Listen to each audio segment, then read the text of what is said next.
Hello students, how are you all. आप सभी कैसे हैं। तो डे 7 में आप सभी का स्वागत है।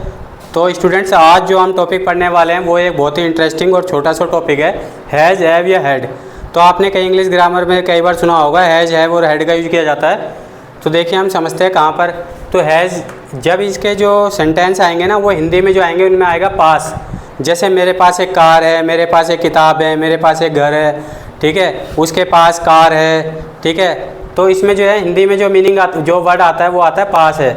लेकिन हैड जो है उसमें आता है पास्ट, यानी पास्ट टेंस के अंदर इसको बनाते हैं पास्ट था। जैसे मेरे पास एक कार थी, अभी नहीं है लेकिन पहले थी। मेरे पास एक बुक थी, ठीक है। तो उसके लिए हम हैड का यूज करेंगे। जो हैज का यूज किया जाता है वो किया जाता है सिंगुलर सब्जेक्ट के साथ। Singular subject he, she, it या किसी का नाम।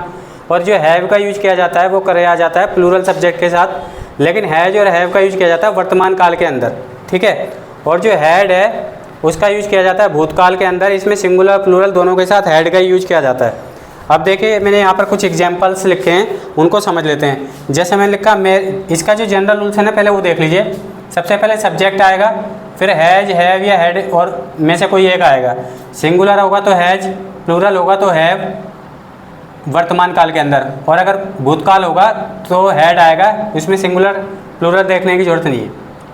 फिर नेगेटिव बनाने के लिए सब्जेक्ट आ जाएगा, प्लूरल होगा तो डू और सिंगुलर होगा तो डज आएगा। उसके बाद नोट आएगा, फिर हैव आएगा, फिर ऑब्जेक्ट आएगा। अगर इंटरोगेटिव की बात करें तो डू और डज पहले आ जाएगा, प्लूरल के हिसाब से डू और सिंगुलर के साथ डज। फिर आ जाएगा सब्जेक्ट, फिर हैव, फिर ऑब्जेक्ट प्लस क्वेश्चन मार्क। अब देखिए यहाँ पे देखते हैं, मेरे पास एक कार है। सबसे पहले आपने देखा कि पास शब्द आ गया, यानी कि हैज या हैव में से यूज होगा, क्योंकि यहाँ पे है यानी वर्तमान काल की बात हो रही है। अब ये देखिए आई के साथ हैव का यूज होता है। मैंने लिखा ना आई के साथ क्या है, हैव का यूज होता है। तो आई जो है, आई फिर have a car, I have a car. तुम्हारे पास एक कार है तो तुम्हारे यानी कि you have a car. You जो है प्लूरल सब्जेक्ट है तो हैव आ गया। है ये जो है वर्तमान काल की पहचान है। अगर इसी को हम जो है पास्ट में बना लेते हैं, जैसे मेरे पास एक कार थी तो इसको बोलूँगा मैं आई हैड अ कार।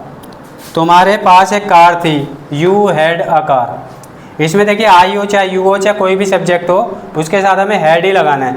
बस ये है कि ये भूतकाल की बात हो रही है। अब देखिए इसका नेगेटिव अगर बनाना हो मुझे कि मेरे पास एक कार नहीं है, अब जो है पास भी वर्ड आ गया और है भी वर्ड आ गया, यानी कि वर्तमान काल की बात हो रही है, यानी कि हैज या हैव में से कोई आएगा। तो आई, अब आई जो है प्लूरल सब्जेक्ट है, प्लूरल माना जाता है, तो I don't have a car. ये भी आपको बताऊंगा आने वाली क्लासों में कि आई को प्लूरल क्यों माना जाता है, ठीक है, या आई प्लूरल नहीं माना जाता या उसके साथ डू क्यों लगाते हैं, ठीक है। तो I don't have a car इस तरीके से बनाएंगे। उसके पास एक कार नहीं है तो जो ही जो है सिंगुलर सब्जेक्ट है, he does not have a car या he doesn't have a car. क्या मेरे पास एक कार है, do I have a car. तो ये जो है इंग्लिश बनाने का सबसे बढ़िया तरीका ये होता है। डू और डज के साथ हम इसको नेगेटिव और इंटरोगेटिव बनाते हैं। लेकिन ना इसको हम जनरली नॉर्मल इनफॉर्मल लैंग्वेज में ऐसे भी बोल देते हैं। जैसे मैंने बोला मेरे पास एक कार है, आई हैव ए कार। मेरे पास एक कार नहीं है, I have not a car.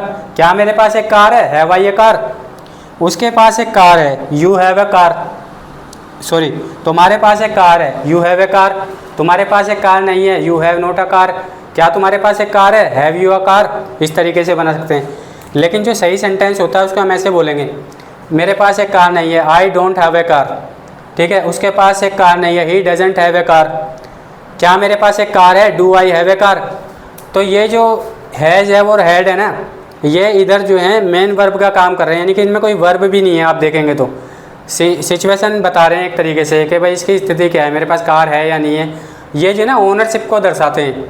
कई ऐसे सेंटेंस आएंगे जिसमें ना पास वर्ड भी नहीं होगा, तो वो आपको अंडरस्टैंड करना पड़ेगा कि यहाँ पे जो है हैज या हैव है या हैड का यूज करेंगे। जैसे मैंने बोला मेरा एक भाई है, अब यहाँ पे पास वर्ड नहीं आया, लेकिन वो भाई किसका है, मेरा, यानी कि ओनरशिप को दिखा रहा है। तो मैं बोलूँगा आई हैव अ ब्रदर, या मेरे दो भाई है, आई हैव टू ब्रदर्स, ठीक है। उसकी एक बहन है, ठीक है, ही हैज़ अ सिस्टर।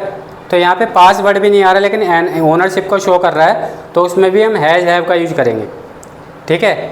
लेकिन अगर यही सेंटेंस अगर भूतकाल में हो जाए, जैसे मेरा एक भाई था, आई हैड अ ब्रदर, तो इस तरीके से हम इनको यूज करते हैं। अभी ये तो यहाँ पे मेन वर्ब का काम कर रहा है एक तरीके से, लेकिन present perfect tense, past perfect tense इन टेंसों के अंदर जो हैज हैव हैं ये हेल्पिंग वर्ब का काम करते हैं। वहाँ पे मेन वर्ब जो है ना कुछ और होता है, जैसे मैंने खाना खा लिया है, I have eaten the food, इस तरीके से, ठीक है। वह स्कूल जा चुका है, he has gone to school. तो इस तरीके से बनाते हैं। वहाँ पे हैज और हैव हेल्पिंग वर्ब का काम करते हैं, और जो मेन वर्ब होती है वहाँ पे जो एक्शन होता है उसको मेन वर्ब बोलते हैं। वहाँ पे वर्ब की थर्ड फॉर्म का यूज किया जाता है। जब हम टेंस पढ़ेंगे तब हम इनका आगे फर्दर यूज देखेंगे। तो आई होप आपको इनका जो यूसेज है वो आपको समझ में आ गया होगा। अगर आपको ये इंग्लिश में मेरी वीडियोस थोड़ी भी हेल्प करती हैं या आपकी इंग्लिश को इम्प्रूव करती हैं तो प्लीज़ आप मेरे channel English with Dev Singh को सब्सक्राइब करें, वीडियो को लाइक तथा शेयर करें। तो आपसे फिर मुलाकात होगी एक और ऐसी वीडियो के साथ डे 8 के अंदर। जब तक के लिए जय हिंद।